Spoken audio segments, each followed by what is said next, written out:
A big thanks to Squarespace for sponsoring this week's video. In this week's episode, I play composition ping pong, Doing, doing, doing. talk to a drone, nearly lose my camera, Nearly went then. and basically just lose the plot.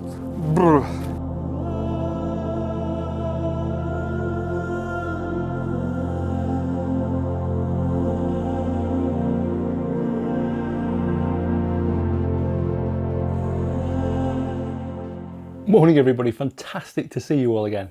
So in this video, I'm in the Lake District hiking on a mountain. Obviously I'm not doing that now, I'm in my studio.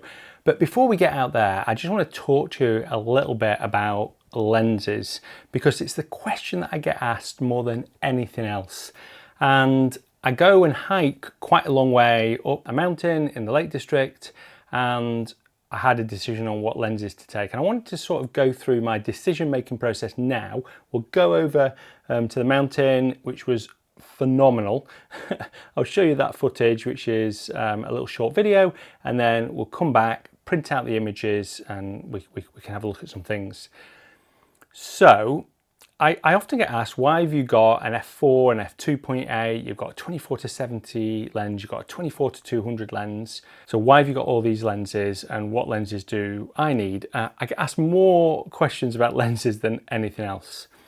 So I have mentioned it a little bit in other videos, but recently I got this 24-200mm lens, which is a variable aperture, and it's phenomenal. And the most important thing is it's super light. It's almost the same size as my 24-70 f4 lens.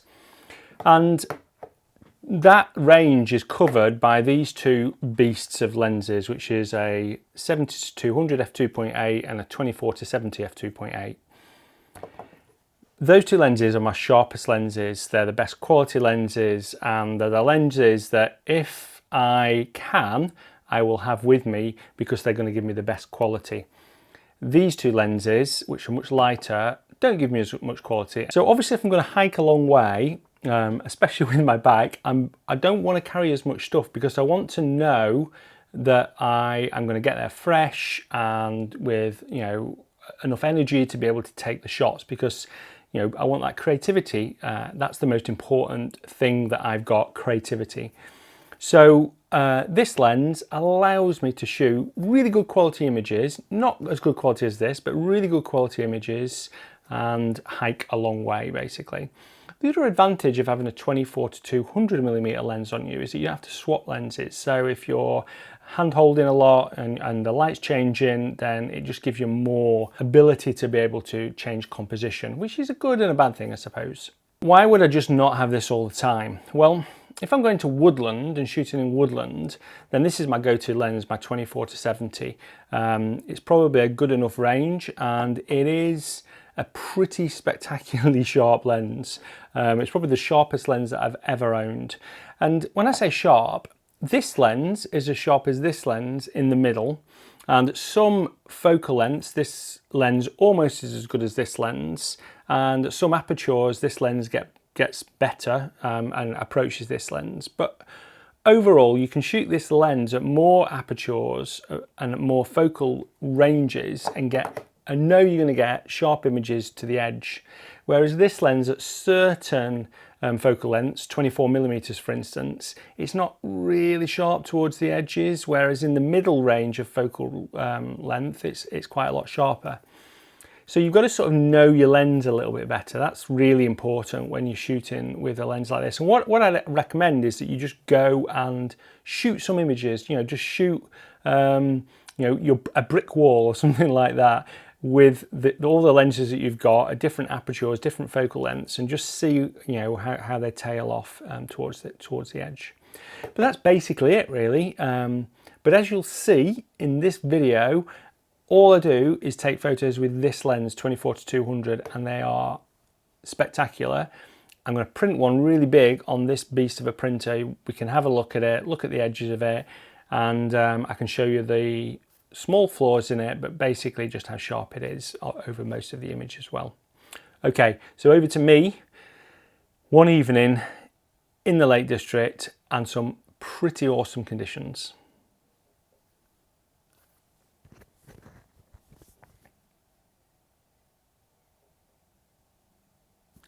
So as you could see, those conditions were so amazing and my vlog was rubbish.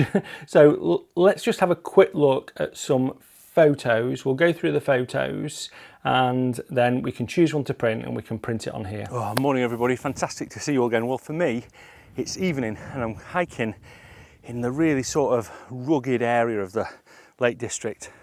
Behind me is called Coal Pike, and there's going to be a view of a place called Crinkle Crags, which hopefully, if the sun sets, should be just the right angle to get some nice raking light on it. But I've not been lucky the last few days, so I'm hoping we're going to get some sort of quite interesting clouds like the ones that are forming behind me. And yeah, get some good photos.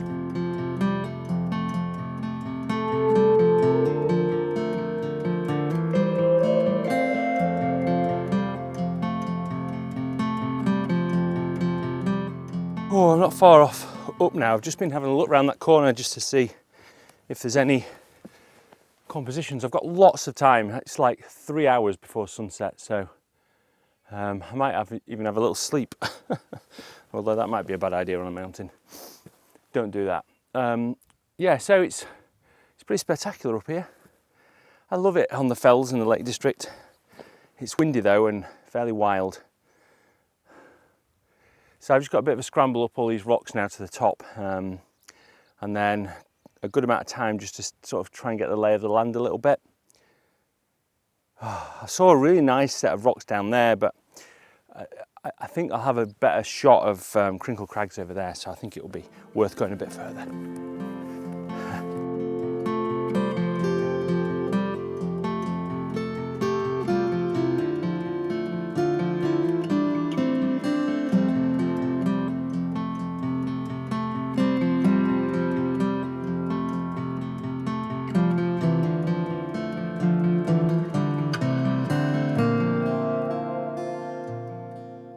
Okay, so hopefully you can hear me because it's super windy and I'm going to have to keep facing this way, but I thought it'd be a really good idea whilst I'm on top of the mountain and I'm waiting for the light to come good, is to explain my sort of theory about coming up here. So you can see at the moment the sun's coming from that direction, shooting directly in that direction. I knew I was never going to shoot in that direction. The sun's going to set over there. So I'm hoping for some raking light just over these mountains that you can come around and see now. So the mountains that you're looking at there, I'm hoping that there's going to be some lovely light on there, and then what I'm going to try and do is just find a foreground somewhere around here. And yeah, I mean it's pretty spectacular. It's definitely a cool spot. The thing I've got to be a little bit careful of is when you come round again, you'll see. But I don't think there's a shot in that direction. Right there you can see the sea, and on a clear day you can see the Isle of Man. But I think the biggest issue is going to be there's in this direction there's quite a big sort of flat area. So I've got to be a little bit careful when I'm composing that I don't have too much of that in the scene. So I'll probably get lower, I'll probably go back from some rocks and then have sort of foreground and midground rocks rather than just on the precipice of somewhere. But I think if I get it right, then I think it'll look pretty good, because as you can see, that, you know, as you come round again, that it's so nice. I mean, the light when it just comes good over there just looks fantastic. This is amazing. I am on top of the world. Whew, and you can see when I turn around just how windy it is. Ah, this is just so good. Right, well, I'm going to get down this way. Ah. Have a look up here.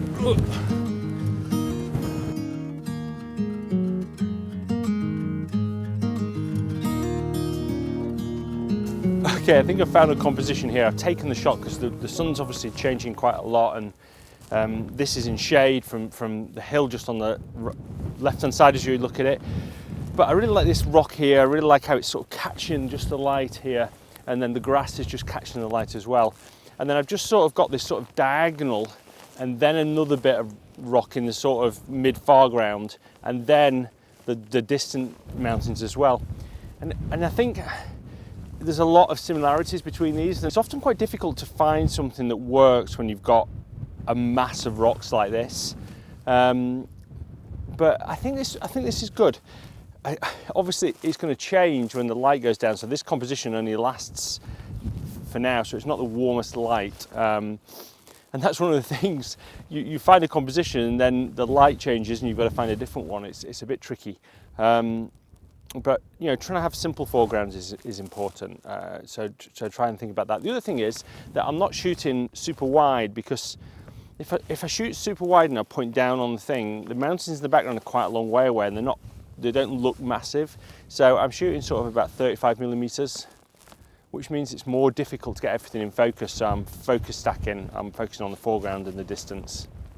The reason I'm pointing this way is because it's windy. So yeah. Look at this, it's unbelievable, yes! And I think we're gonna get pretty nice golden light. Now, I'm not gonna stay up here for sunset because, well, one, I've got to get down before it's dark. I don't mind going up in the dark, but I don't really like going down in the dark. And yeah, so I've probably got about another hour and a half, which is about as long as I can probably go. Whoa, the camera nearly went then.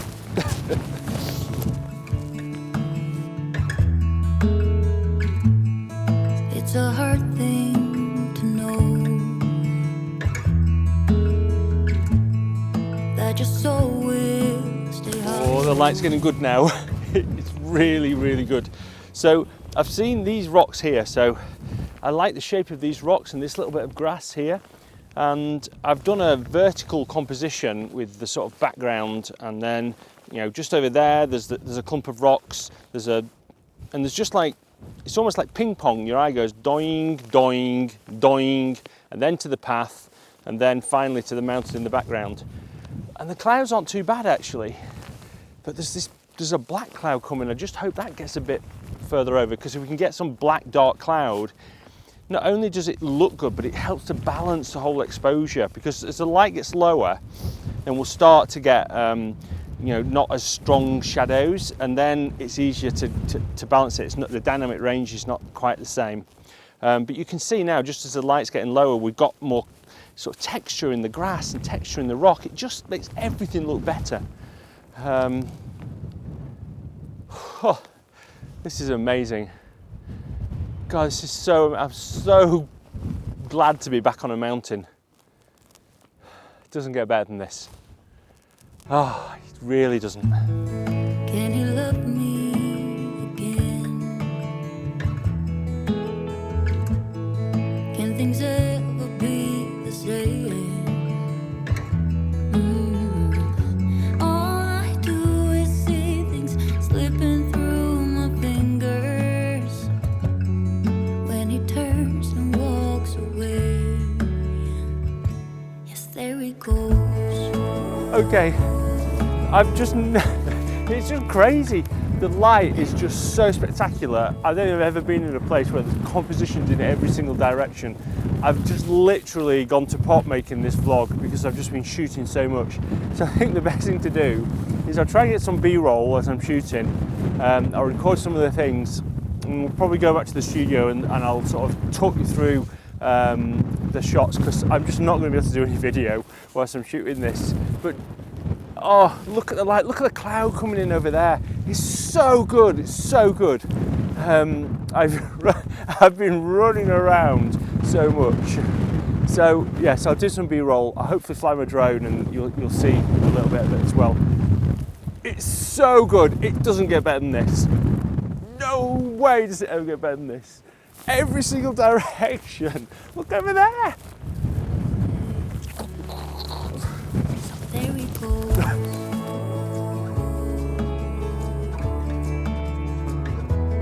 There we go.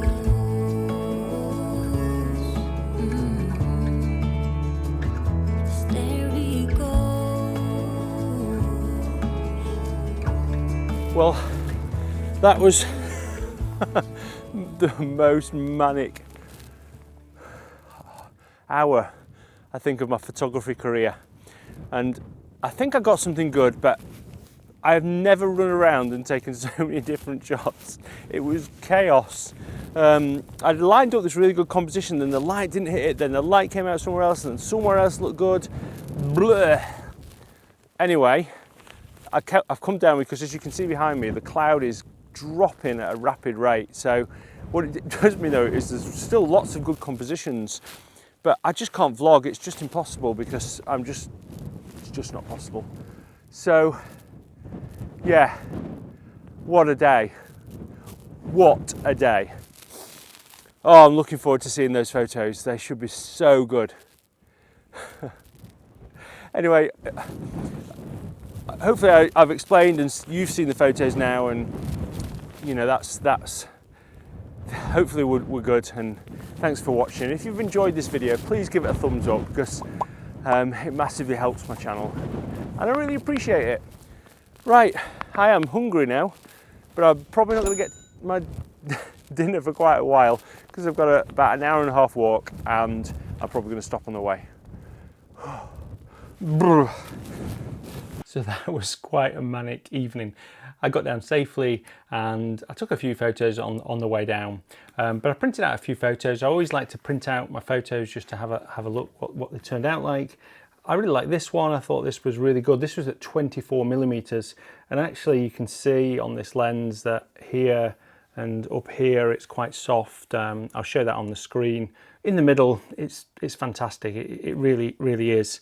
And then this one was at 35mm, and if you remember in the video I showed you two versions of this. This is the one where the light was just a little bit softer on the foreground, and I'm actually going to print really big in a minute the one where the light was a little bit stronger, because I like the composition here a little bit.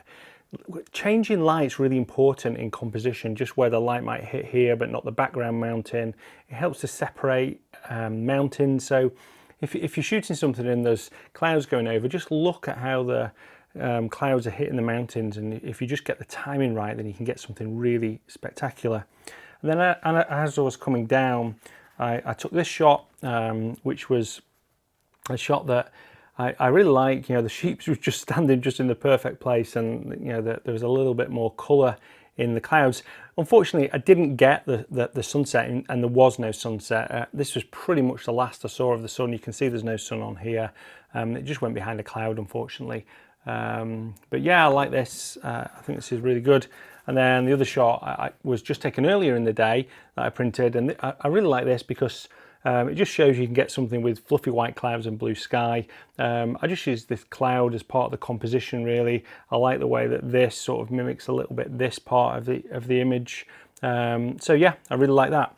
So they're the sort of A3 prints. So what I thought I'd do is I print this image here really large. So I've got it set up to print, let's have a look at the page, set up 600 by 800mm on this beast of a printer. It's going to be printing on NST Bright White. Okay, so let's print it.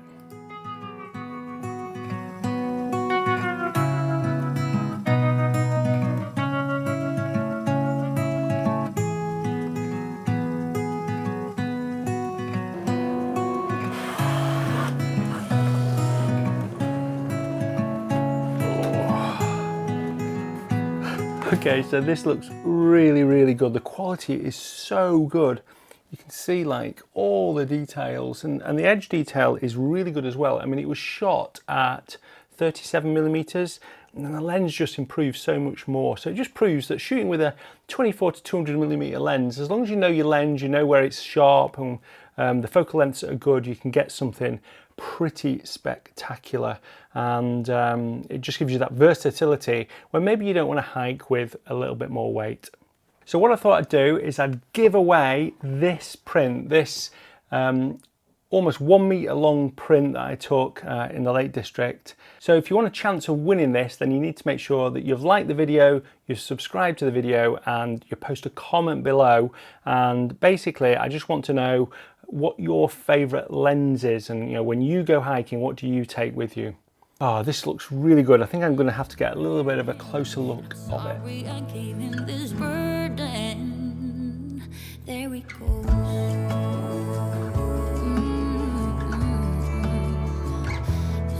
Okay, before I go, I just want to mention the World Landscape Photographer Competition. If you haven't entered, you've got 1 day left to enter and have a chance of winning these amazing prizes: a Nikon Z7 II and a 24-7 f2.8 lens, which is my favourite woodland lens. It is absolutely spectacular and sharp all the way to the edges. It's pretty amazing. So to enter the World Landscape Photographer, it's just £10. About 95% of it goes to charity. The link is in the description. There's lots of other prizes as well. Just go and take a look at the website. But you've got 1 day left, and I can't wait to start looking at all the entries. And a big thank you to Squarespace that have sponsored this week's episode and also provided the World Landscape Photographer website for free. They've been a fantastic partner of mine over the last few years and made it possible for me to do some pretty amazing things in my photography journey. So thanks, Squarespace. If you need a website or a domain, then make sure you head to squarespace.com and you can get 10% off by going to /Nigel or using offer code Nigel. Okay, thanks ever so much for watching, and until next Sunday, bye.